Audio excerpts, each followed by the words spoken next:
Mounting tensions in the streets of Zaria, days after scores were allegedly killed by soldiers. A town usually filled with life is desolate and under 24-hour security watch. The wreckage of buildings, car ruins and empty streets are pointers to the scale of violence that occurred here.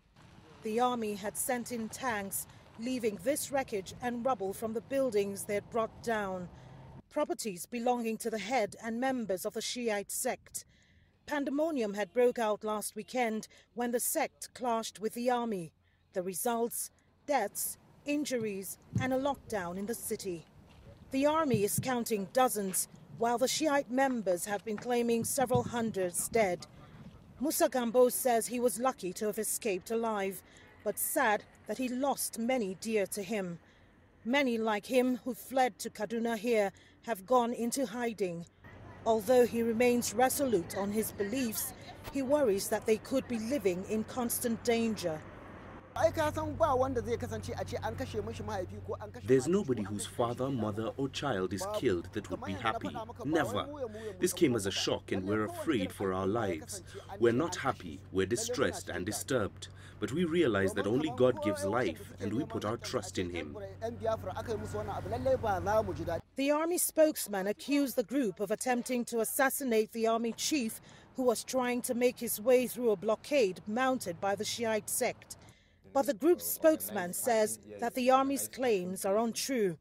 Abdul Mumunugiwa insists they were treated unjustly by the army. What will make us kill them? And we don't have any record of attacking anybody or killing anybody or injuring anybody. We only give people food, treatment, build boreholes for them to do, and that is just what the government prefers to, reward us with.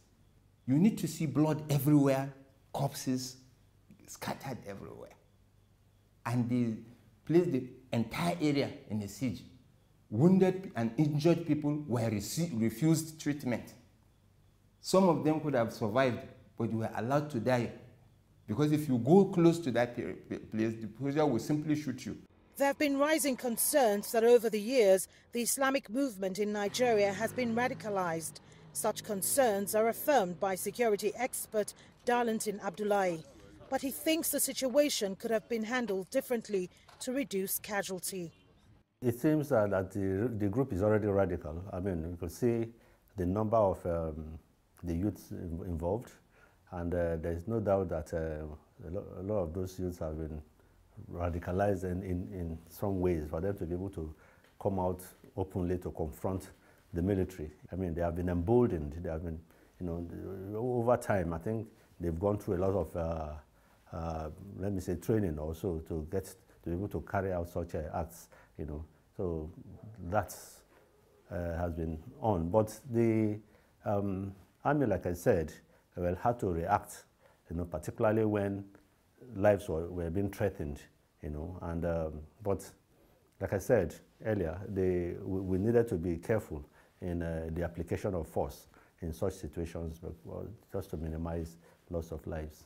Local and international communities have been mounting pressure on the Nigerian government for a thorough investigation into the clashes, but it could take a while before some truth is established.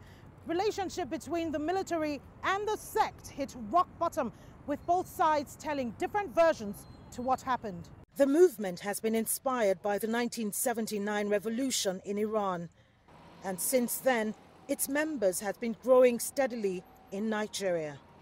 Kelechi Emekalam, CCTV, Kaduna, Nigeria.